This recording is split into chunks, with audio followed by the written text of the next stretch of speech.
Hello, there we go. Welcome. Thanks for joining us today.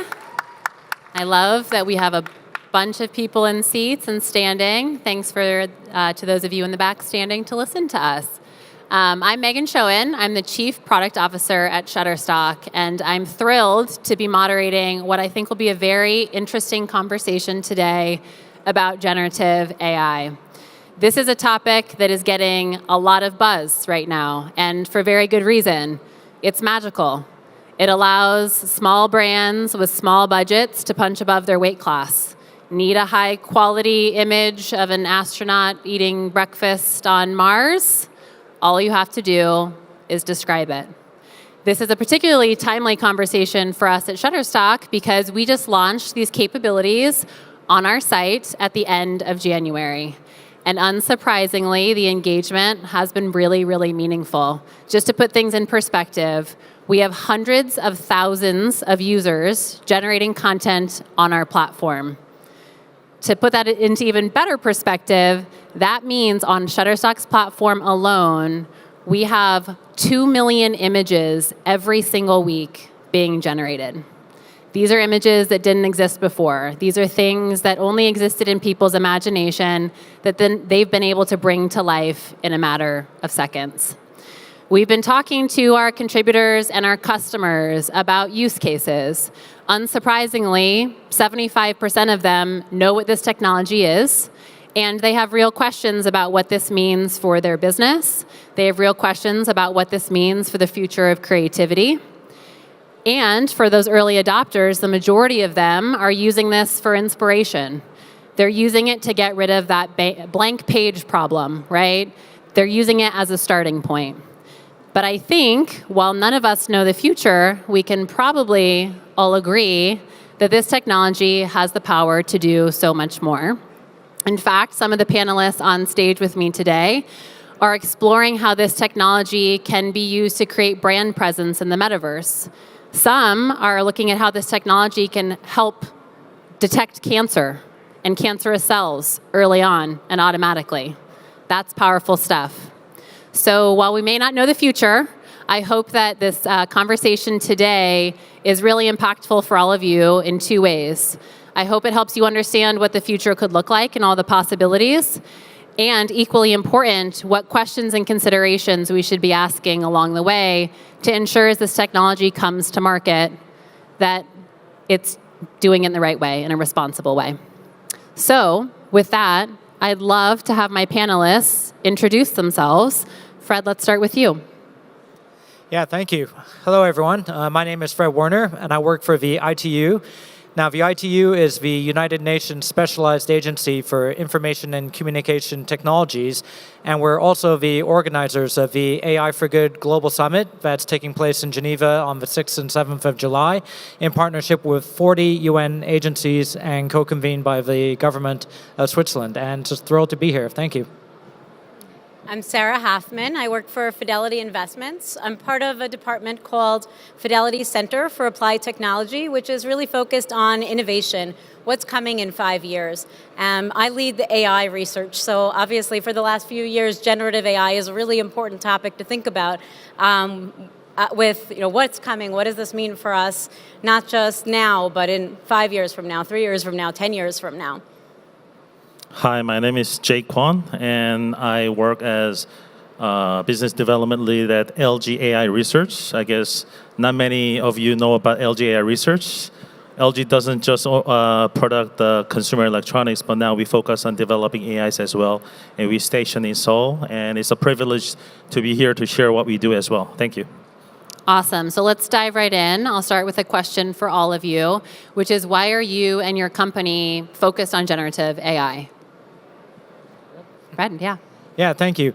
So basically, AI for Good was built on the premise that we now have less than 10 years to achieve the United Nations Sustainable Development Goals, and AI holds great promise to advance many of those goals and targets. So anything from climate change to affordable healthcare, education, gender equity, or more high-tech solutions like autonomous driving, smart cities, and of course partnerships. AI can help to advance many of those targets. But the question is, how do we know what is good? So what's good for me might not be good for you.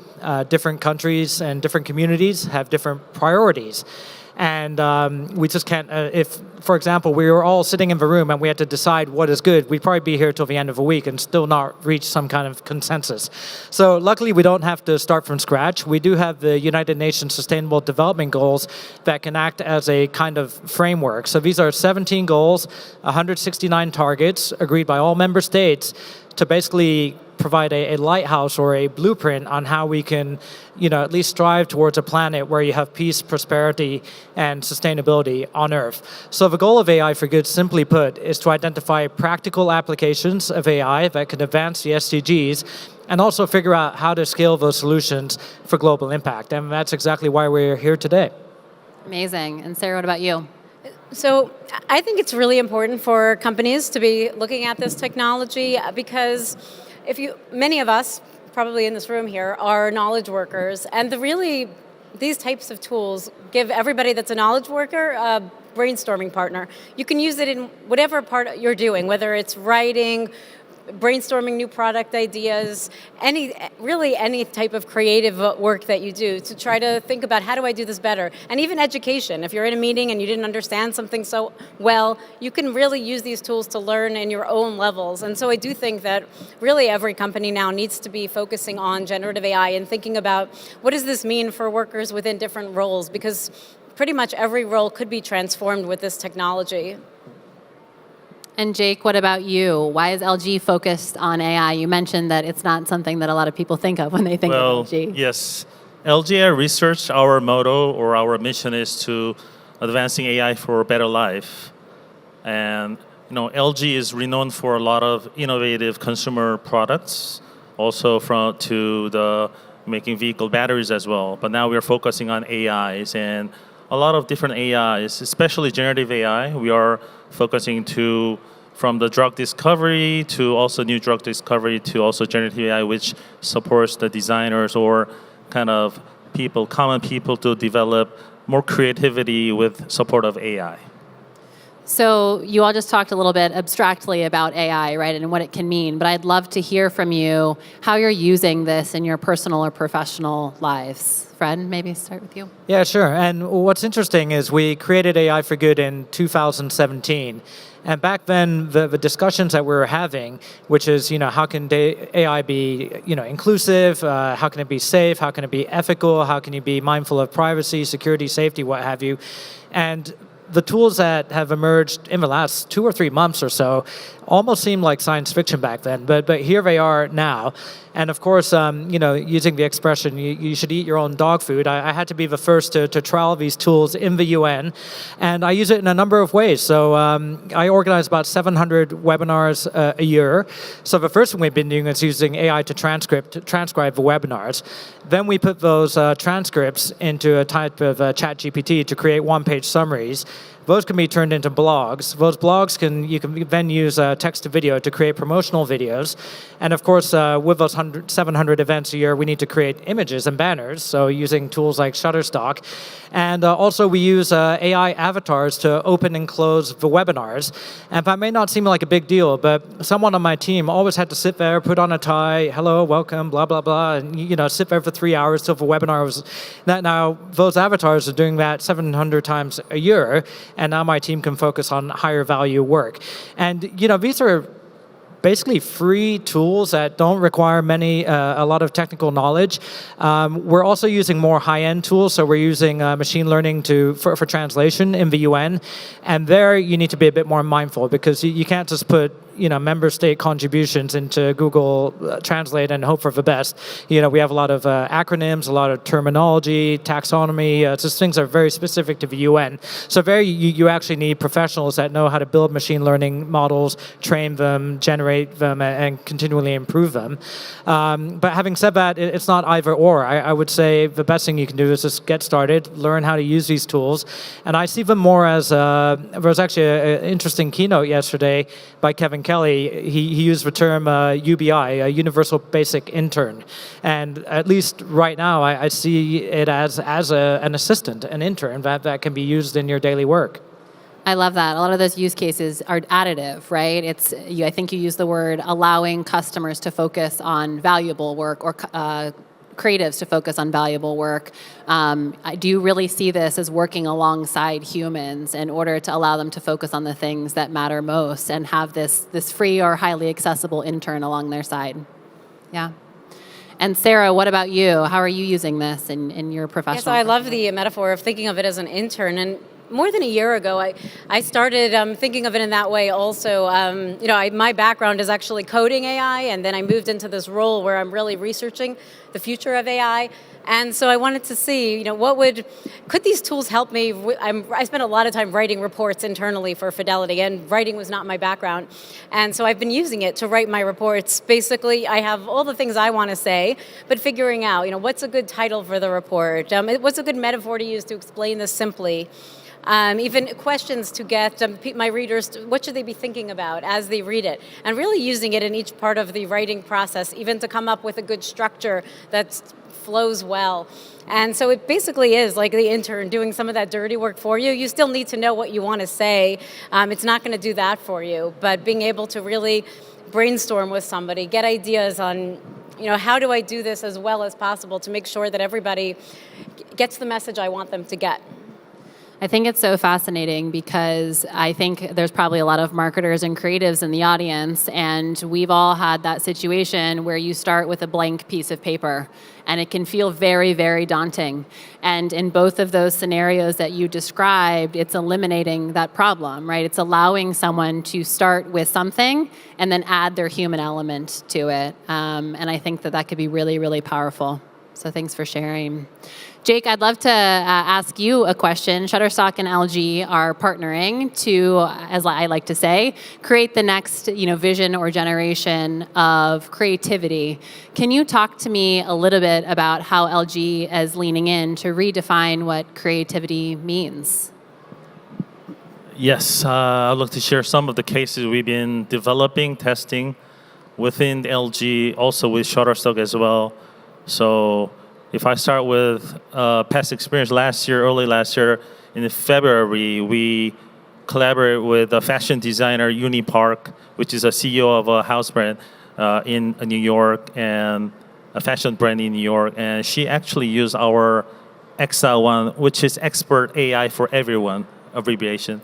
And that actually dramatically reduced the productivity, the timeline of their concept planning and their the timing at the early stage of when they are designing. So actually, it showed that a lot of experts can also use this generative AI to reduce their work time as a productivity-wise. Also, I don't know if you put up the image right now. I mean, LG Householdings is an affiliate company just introduced this tattoo machine, which has a vegan ink. Probably will be launched in the U.S. market as well soon, and they are using our generative AI to make a lot of images, which is can be customized based on your taste as well. So you don't have to put permanent ink or henna ink, which lasts a long time, but you can change every day with vegan ink. It's same as instant cosmetics concept. So I think that's kind of a concept that generative AI can support on this daily life as well. And also there are some other cases, for example, with Shutterstock, we are building, this will be soon launched, I hope it's okay to say it, but we are developing a captioning model, which is a keyword generative model, also with Shutterstock helping to make better search experience as well. And that will be launching soon next month. And also other stuff, let's say, LG Electronics is a big also affiliate company. Hopefully they use this generative AI to, now the high-end devices, consumer devices has displays on their devices. So hopefully they use the generative AI to have more customizable images that can express your moods at home or different types of temperatures or weather conditions, etc. And also finally, at the end, when we were using this generative AI, actually our target was to see how this creativity and productivity can be enhanced based on LG's generative AI. But at the end, we saw that this model can actually work in medical fields as well. And this conventional medical AI models have to use about 100K to 200K images per diseases to create the AI models, but at the end, this generative AI can be used with about 10% of actual labeled images with a better quality. So I think there'll be much more kind of use cases that is building, and we are quite open to other companies to work with us to develop this kind of cases as well. Thank you.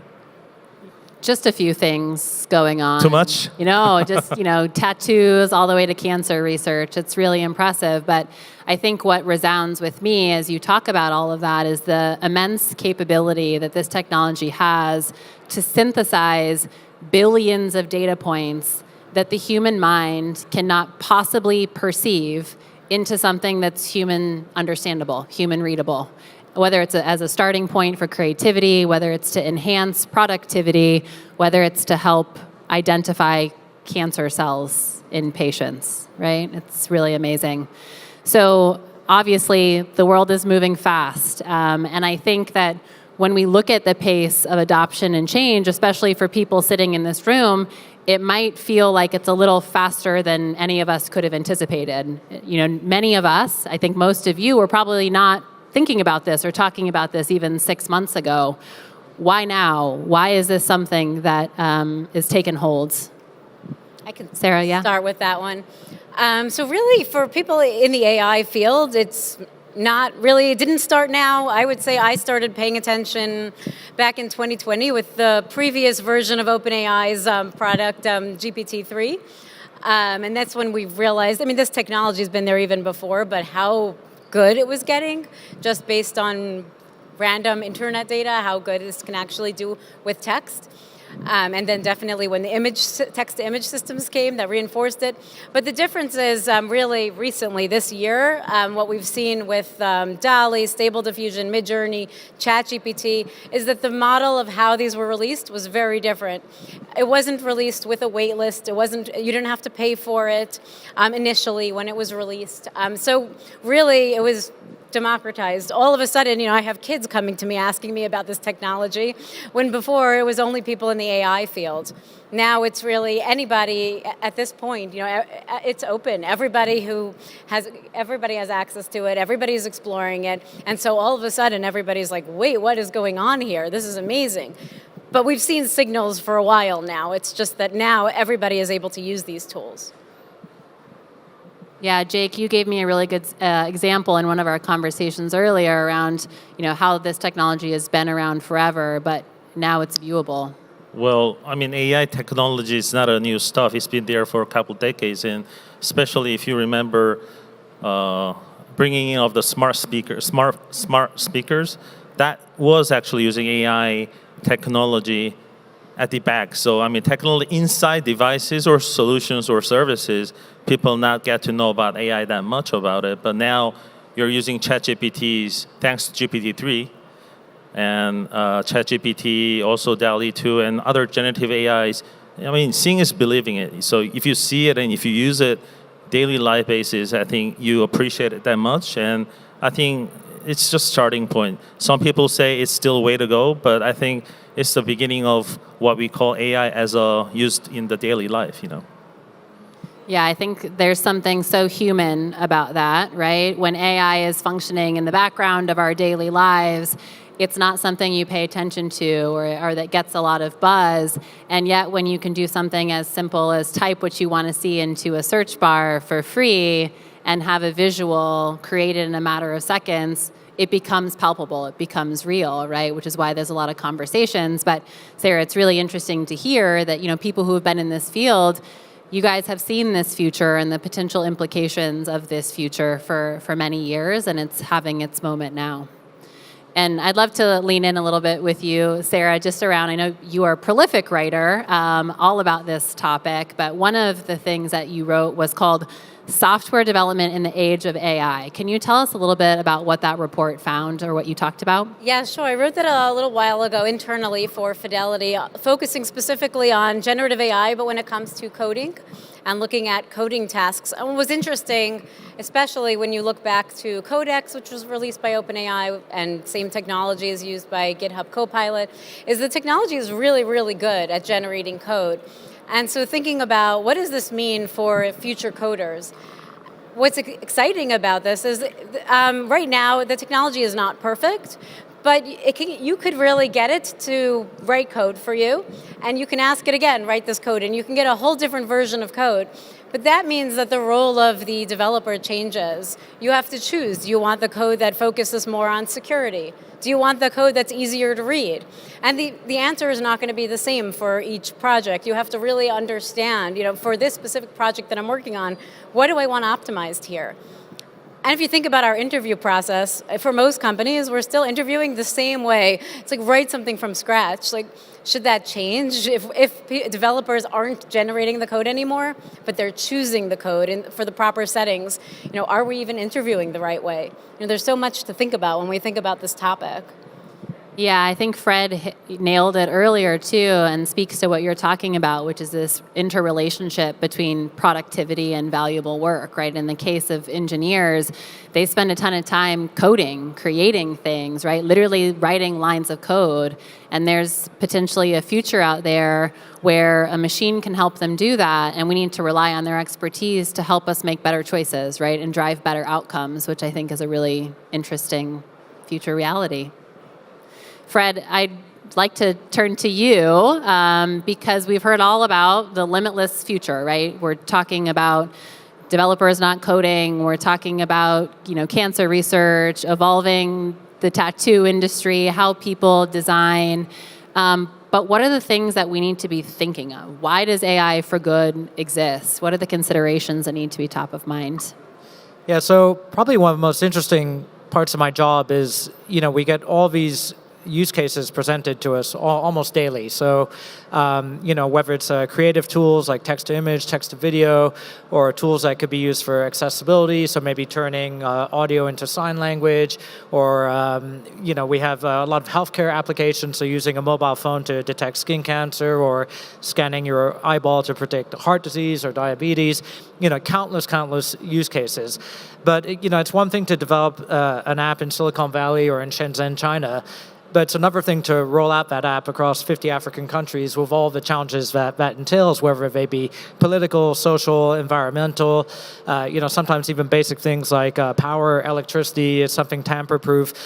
So basically, we need to be having a conversation when you're developing these tools. Do they work equally well on men and women, or on the elderly, on children, or on people of different skin colors, or with people with disabilities, or in low-resource settings in the least developed countries? So these are not questions that occur naturally to the fast tech startup industry or the, it's more like build it and we'll fix it later. But these are things that people think about deeply at AI for Good. And this is important because you need to create a kind of common framework of understanding where if you're going to connect AI innovators with problem owners, and a problem owner could be a mayor, someone in a hospital, someone, an NGO, a teacher, how can they actually engage with these innovators and understand these tools and models and build them in a way where data sets are inclusive, you're mindful of things like gender and disabilities and where people live. And right now there's a digital divide, there's a digital gap. And as useful as these tools are, I feel like I have 10 interns in my pocket. That's amazing. But that's just going to increase the digital divide to the people who don't have it, or they may have a feature phone that doesn't have the power to work with these apps. So these are things that people are working on at AI for Good, and they've been working on it for a long time. And I think it's good because if you went back to the 90s, to the dot-com boom, these aren't questions that people were asking. When people were putting up websites or selling pets.com for 10 million bucks, they weren't thinking, what about online abuse or bullying or self-image or inclusivity or participation? It just wasn't part of a dialogue, but it is now.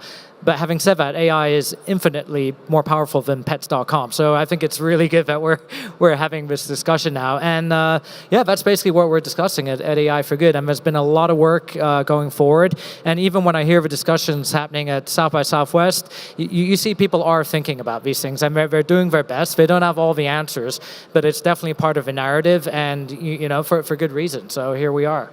And do you think what you described will actually be an impediment for this scaling globally? Obviously, you're positioning AI for good to help solve and answer some of these questions, but how solvable are they, right? Your example of how this technology can manifest itself in impoverished areas so that everyone has equal access. Do you think that this is a technology that will scale if, I don't want to use the word governed, but if, having the right considerations along the way? I think it can scale. And having said that, the biggest bottleneck is it's not the technology, it's not AI, it's data sharing. It's data. So, I can't tell you the amount of meetings I've been at where we're talking about, okay, let's share data on skin cancer so we can develop this app and deploy it across the world at scale. And then you'll be in the meeting room, okay, who has data? All the hands go up. Oh, we have so much data. Who's willing to share data? And then everyone's looking at the floor, and this happens over and over again. And there's good reason for that. I mean, data has value. It exists in silos. They don't want to share it. So what we're trying to work on is basically data sharing, privacy-preserving data sharing techniques. So there are ways to share data in a way that is useful, but where you still keep the integrity of the data and the privacy of the data. And I think until that piece of a puzzle is solved and solved at scale, you're not going to have this sort of global AI for good problem solving happening at scale. So if anyone has the solution to that, please come see me after the panel. Well, and I think data is at the heart of all of this, right? And I think it's one of the concerns and questions that gets raised very frequently. Just today I was having a conversation with someone at our booth because they had someone come over and do a generative query, and the results were not diverse and representative. And the question was, well, why is this not diverse, right? If I query for a CEO sitting at a conference table, why am I getting all white men? And it's a really hard question to answer, right? Because the outputs of this technology are only as good as the inputs. And so I think it speaks to the content, in our case at Shutterstock, a lot of the content we get from contributors that's tagged with metadata like CEO and boardroom also are white men. And so I think there's something that is really interesting about this technology too, and that it can actually help break down some of those impediments if we apply the right humanness to it.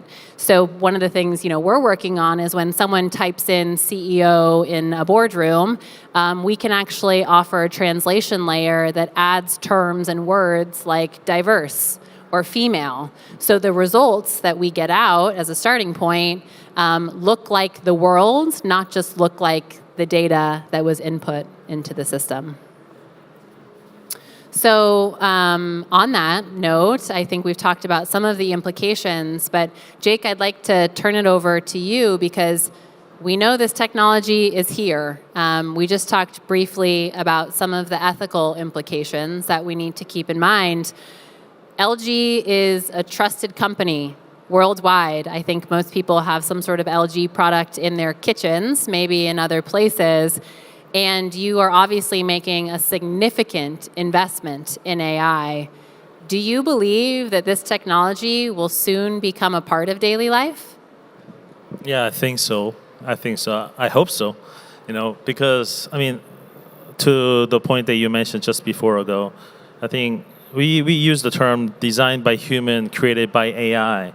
So what you design, what you input, actually is created by AI or output by AI. So I think just using that terminology and get ready for the future, I think future is not that far away, but with things that is being delivered to your daily life, I think you'll have best usage of AIs, especially, not just the washing machines or refrigerators whatsoever, but there's new devices which you can actually leverage the AI technology in your life as well. And LG will work for not just the conventional AIs, for especially generative AI, working partner with the Shutterstocks. I think we can deliver better AI technology, and I think in the second half also we will deliver some other good stuff that with the Shutterstock, especially for design kind of creative toolkit that uses our XL1 model as well. Sarah, Fred, can I ask you the question as well? Do you think this technology is going to be a part of how we operate? I know you mentioned it's like having an intern, but how do you see this becoming a part of everything that we potentially do? So yeah, I do think it's going to be part of everything. We do have obviously a lot of ethical considerations that we need to figure out, but hopefully we could mitigate some of these issues, and I think it will be part of everything. And I'll share something we did a year ago. We hosted a company-wide no-code challenge to see, this was after I wrote that report on how software development was changing because of AI. We wanted to see, like, could people who don't have any coding background really pick up some of these tools and create something? And what was fascinating is we had 700 employees from across the company, all different roles, different business units, actually creating proof of concepts that for something that they wanted to see, but never had a way of really showing what they would want to see in their role. We partnered with our Women in Technology group, and one person actually went over afterwards to the head of the Women in Technology group and said, I always had these ideas, but I couldn't participate in hackathons because I didn't know how to code, and I finally feel like now there's a way that I could show my ideas, because you could talk about it, but it's really not the same as being able to create a proof of concept. And that's just one way that I think that really these types of tools just open the doors for more people to be able to really be part of whether it's creating products or something else. More people can really be able to innovate in creative ways now. I think that's so amazing, because you think about this concept of democratization of creativity, right? I think that at one point in history, you needed to know how to use a camera in order to take a photo and share your vision of the world, right? Then everyone had a camera on their phone, and all of a sudden you're seeing a diverse perspective from a variety of humans because it was accessible. I'd love to just spend some time there. How do you guys think about how this opens up new opportunities for humans to express themselves without having to have the right tools or the right training in order to do so? I mean, I had some experience talking with this top-notch design school in New York, and these professors were having discussions is that when we had art that was specified to describe certain aspects which you see daily life, then when the photo machine, the camera came out, they tend to think more artistic ways or more creative ways to design some other things other than describing what you see. So the photo, actually, the camera took over what you see. Then now here's the AI. I don't know where it's gonna move towards, but hopefully AI also supports somewhere that these drawings and also the photos now are somewhere in the artistic area. I think hope AI can transform or go there. I don't know, but it will be some tool to be humans to use it, and hopefully our people use the AI correctly and productively to use your creativity at most. Yeah, Fred, you shared an anecdote at lunch just about the evolution of painting. I thought it was so fascinating, if you wouldn't mind sharing it here. Yeah, definitely. So I do have some artists and creatives on my team, and I'd say the room is split in two. You have half the room who's excited about this, like, wow, now I can do more. Like you said, the blank sheet of paper, I'm not staring at it for 5 minutes. I can get started. To be honest, the other half of the room was quite offended. And I mean, like, their feelings were hurt. Like, why are you thinking about this? Like, am I not good enough? And so I wouldn't take it for granted that people are just going to jump on board and adopt these tools. If you are going to try it in your organization, maybe think carefully about how you socialize it and sensitize people to it. I think they will come around. But that wasn't actually the story. So the story was about creativity, right? And if you go back about 200 years or so, you had portrait painters. So if you could afford it, your family would hire a portrait painter, family of you, your grandfather, the kids, and they'd spend days painting. And you probably had tens, if not hundreds of thousands of portrait painters. And then the camera came along and effectively put them out of work, because why would you hire someone to paint a portrait when you can take a photorealistic photo? But at the same time, all those painters, it actually triggered them to think about art differently. Okay, so if we're not needed to do this anymore, what am I going to do with my paintbrush? And you could say that kind of triggered the advent of modern art. And then you had, Dali, Picasso, Kandinsky. I mean, could you imagine a world without Dali and Picasso? So I think AI might do the same to different creative domains or different industries even. I'm a musician myself. I'm kind of hoping it might create the next Jimi Hendrix out of thin air. Who knows, So in that sense, I'm optimistic. But I think that the real opportunity lays in, we just reached the point a few years ago where more than half of the world is connected to the internet. That's online, right? And as good as that is, that's basically half the world that still, we're not benefiting from the collective creativity and problem solving, the knowledge, the storytelling of almost half the world. So that's almost like a V8 engine only firing on 4 cylinders. And funnily enough, it's not coverage or internet access that's the problem. It's in many cases there's good coverage, but there's just no incentive for people to move online because you have almost 7,000 languages and dialects. There's people can't read and write. There's all types of bottlenecks that need to be solved. But I do think that generative AI could be used in a creative way to incentivize people to go online. If all of a sudden it doesn't matter if you're literate or illiterate because you have speech to text, text to speech, sign language, you could maybe just say something and create a video, and all of a sudden these people could participate in the creative, I don't want to call it economy, the creative community, if you will. And for me, that's where the real opportunity lays. So if you could really use generative AI to move more people online and benefit from their collective creativity and problem solving, then you might find the next Jimi Hendrix. It might not necessarily be here. Yeah. Yeah, I love that. It makes me think of a story. One of the women on my product marketing team has 2 young children. And when we first brought this technology to market, one of the things that she did was she had her 7-year-old son describe what he was imagining into our Generate to see what that would look like. So you talk about this democratization. Think about children. How many amazing stories have you heard from creative children who were thinking about worlds in ways that as adults we're not even fathoming? And now we can bring something visual to life just by the words they're using to describe it. I think that's a really interesting future as we think about how creativity can be accelerated, how it can evolve with the help of some of this technology. So I'm going to go a little off script, sorry, because we have a few questions left, but I'm sure that there's a lot of questions in the audience. So I'd like to, see hands already, open. So let's get started with Q&A, and then if we have time at the end, we can get to the rest of our regularly scheduled programming. She's bringing the mic around.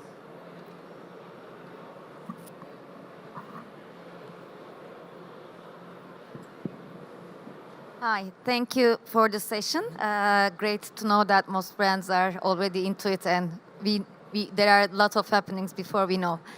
So I'm most interested in the consumer-facing AI-generated content about like brands, assets of creative audiovisual assets, and also help desks or whatever AI speaks to the consumer directly. Is there any filter mechanism for the AI's output when the consumer meets the output? Is it in place, like any human resources auditing the AI output now? Or do we 100% believe that the output is always safe and sound and to the right target? Anyone want to take that? Did you guys understand the question? So today there's generally, if you really want to scale this technology, it would be really, really hard to have a human in the loop in real time because you can't reach out to thousands of people. But that doesn't mean that this technology is safe because it's going directly to customers in some cases. And so you really do need to think about, when and how you could bring this technology directly to people, knowing that there are issues with it today.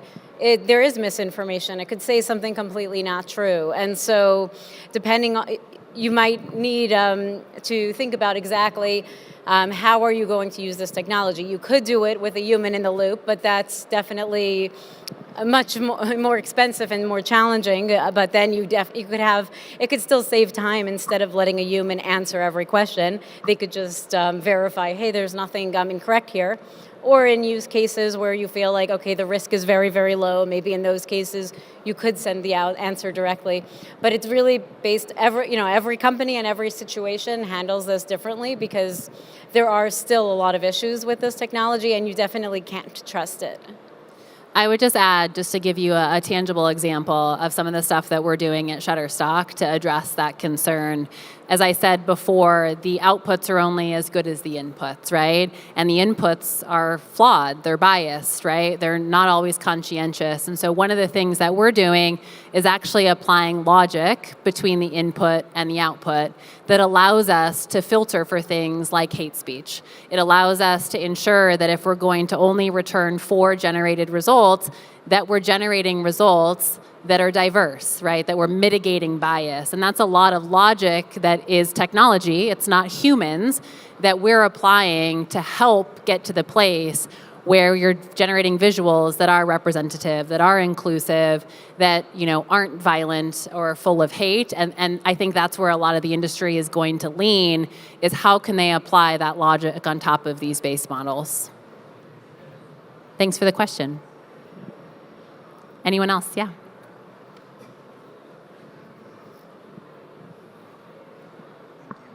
Thank you. I work for a creative agency in the healthcare space. You guys touched on this topic, which I think is kind of the elephant in the room, which is, does this technology replace or augment? Whether it be a designer or a developer, anyone in the creative space. Love to hear your thoughts. Did I understand correctly? Is it going to replace human? Is that the question? Yeah, or augment.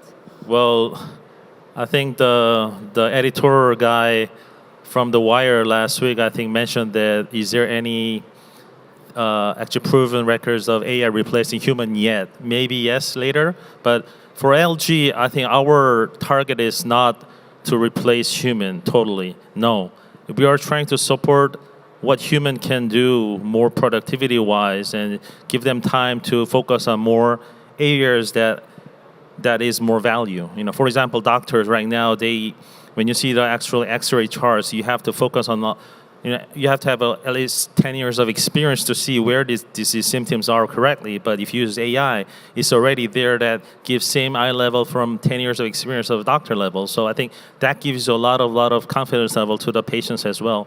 And I think there's a lot of different ways to use this AI properly. And I think, nope, I think it's not going to replace the human. There will be some areas like AI contact centers as well. We are developing solution for AI contact center as well. It supports the contact center, the people who are working there, to give them more optimized the summary of customer who are calling to the contact center to complain about previous devices they purchased. But actually, you see the records, so give them more kind of plus effect to the customers who are complaining. At the same time, they recognize that what you're complaining about. So what I'm trying to say is that we think that it's not going to replace human being, but it'll give more support human being to live more human than ever. One thing I would add to that is going back on the example we talked about earlier with artists. If you're an artist who says, no, I'm only doing family portraits, yes, you probably lost your job. But if you were an artist who said, let me think about more kinds of abstract type of painting I can do, you had a job. And I think we need to think of it the same way today. If you're somebody who's like, no, I want to do my role the exact same way I've always done my role, then yes, you probably will be replaced. But if you're somebody who figures out, how can I do my job even better? How can I use these tools to be better at my job? Then, your role is augmented. You're doing better, but you're definitely not being replaced. But we do need to think about how we can embrace the tools instead of being scared of them. I'd like to add one more mention to what Sarah said, is that, let's think of this way. For example, AI, just generative AI, by the common people, they don't have skill to design or art, drawing skills like designers or artists, but you have your creativity in your heart or your mind already. You want to use AI to get your skills like professional designer or artist supported by generative AI. And I think also at the other end, expert designers or artists can also get benefit from then getting the conceptual stage faster and better to have, because designers, professionals, you have to have productivity on your hands to get early to the market and competitors. So I think that both areas, whether it's a common people or you have expertise areas, I think will benefit from the AIs, not replace it. Hopefully this answers to your questions. I'm going to add something I may regret adding because it could open a can of worms, but let's do it. It's South by Southwest. I think all of this begs the question, what is art? And what I mean by that is, to me, art is human perception, interpretation. That exists with this technology, right? Even the way that you're describing what something can become, that's a reflection of you. It's a reflection of your imagination. Taking that output and transforming it into something that only you see through your eyes, I think that's the magic. And I'd be very surprised if there's a world in the future where we can decouple that from humanity and lean on only technology. I think those two things have to exist together. Other hands, lots of hands.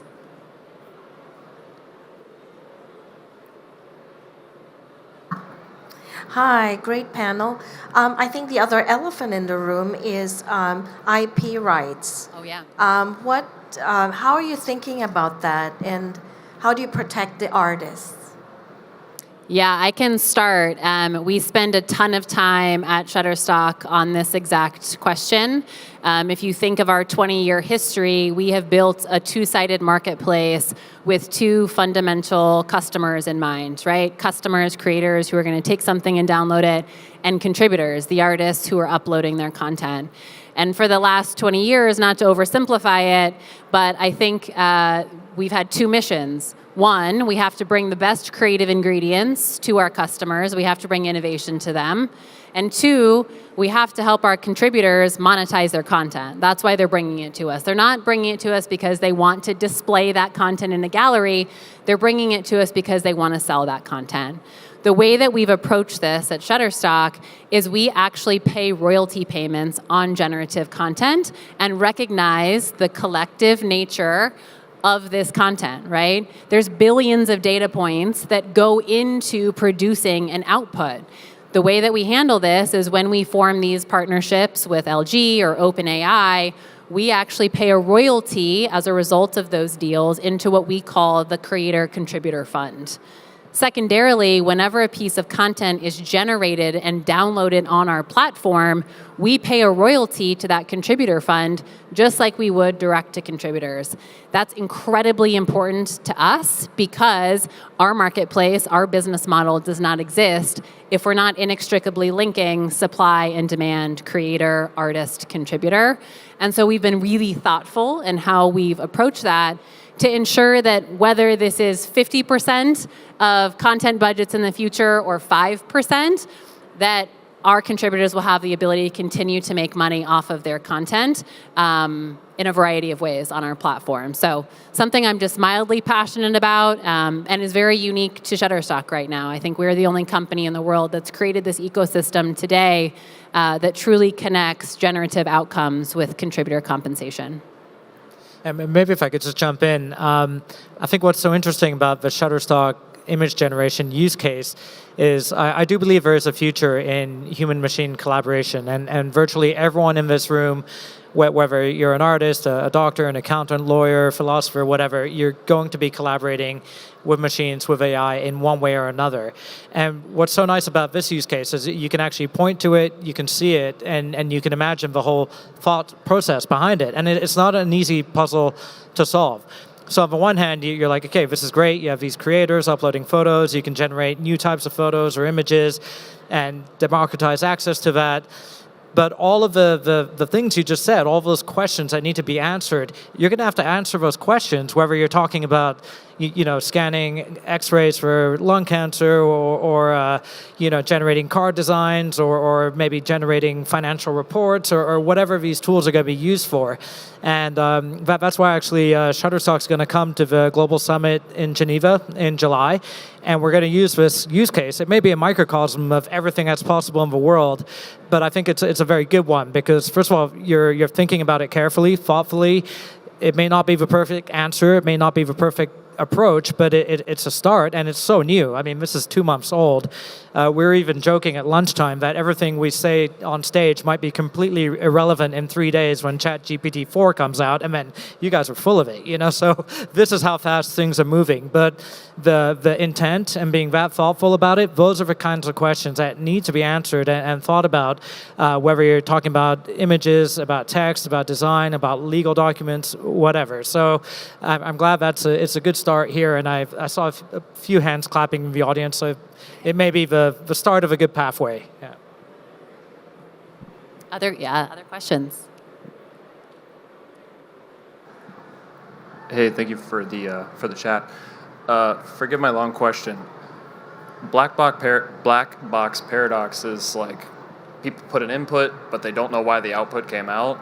I think the flip of the creative director's question for me is, we're experts. The painter that paints portraits that goes on a move and does something else, he was already an expert. He knows how to paint something new.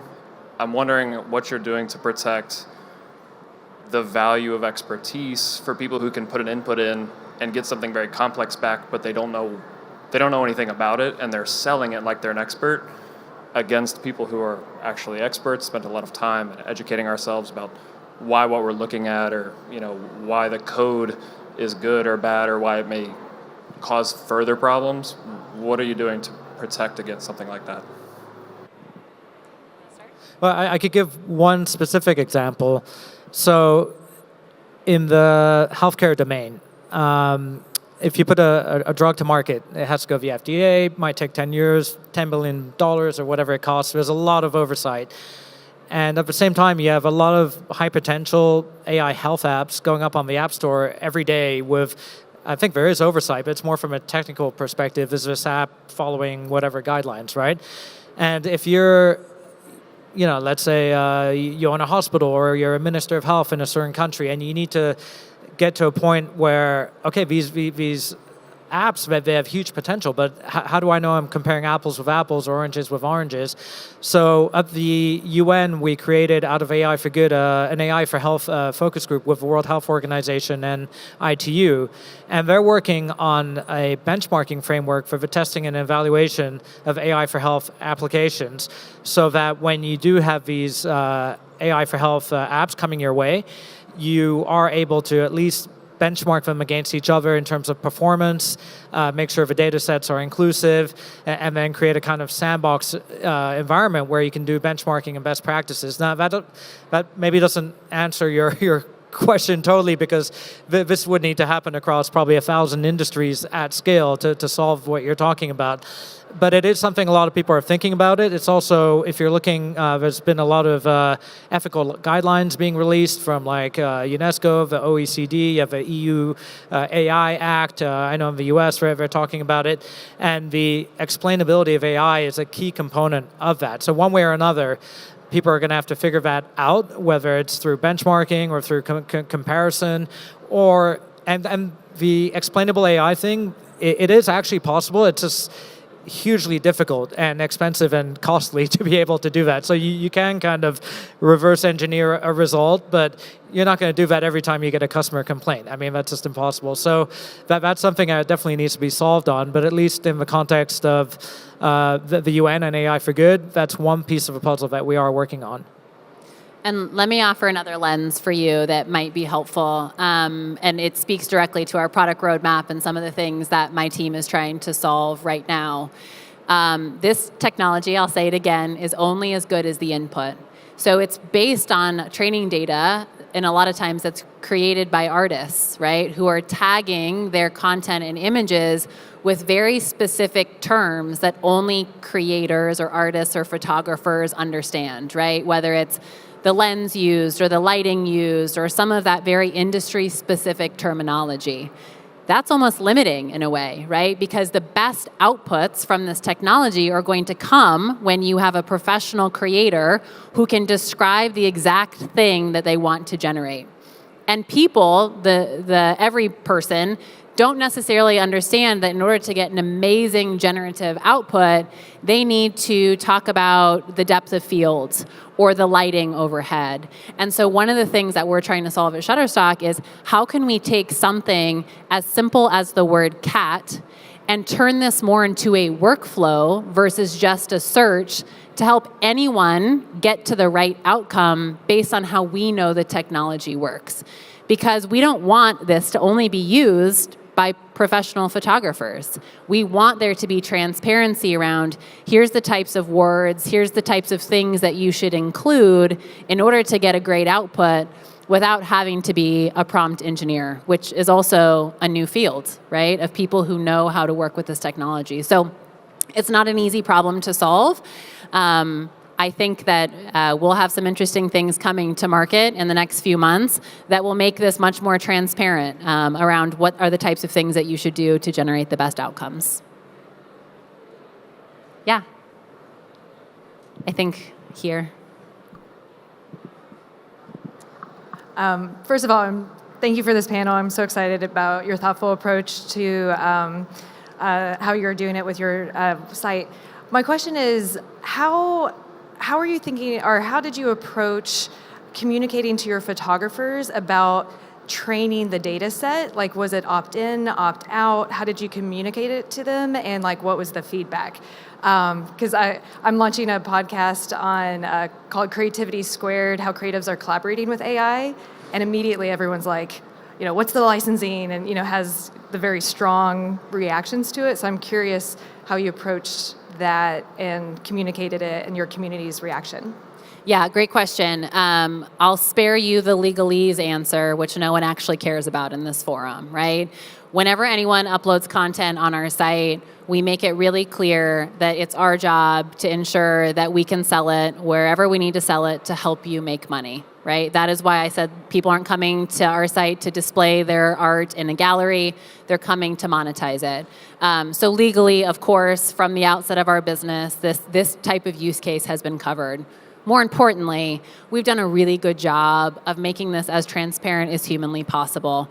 The first time we started endeavoring to do these types of deals with LG, OpenAI, Meta, we posted to our contributor knowledge forums about the implications of this, why it matters, things to be, considering as we step into this new monetization channel. We've launched opt-out functionality so that contributors can go into their account and say, I don't want to be a part of this, and thoughtfully opt out, in which case we don't share their content or data. But again, from a response perspective, we've got resoundingly positive feedback. If you think about our asset library today, we have over 600 million assets in our library. Not all of those get sold. So we have contributors who are uploading their work and have never made $1 on Shutterstock. Now all of a sudden, they have the opportunity to make money because of this technology, because of the way that we're doing these deals, because it's not about just how effective you are at direct selling to a consumer. If you upload 1,000 photos and we engage in a partnership and sell those photos, or someone downloads a piece of content, those are now making money for you, which is fundamentally why they're doing business with Shutterstock. Other questions? Yeah, up here in the front. You're getting your steps in back there.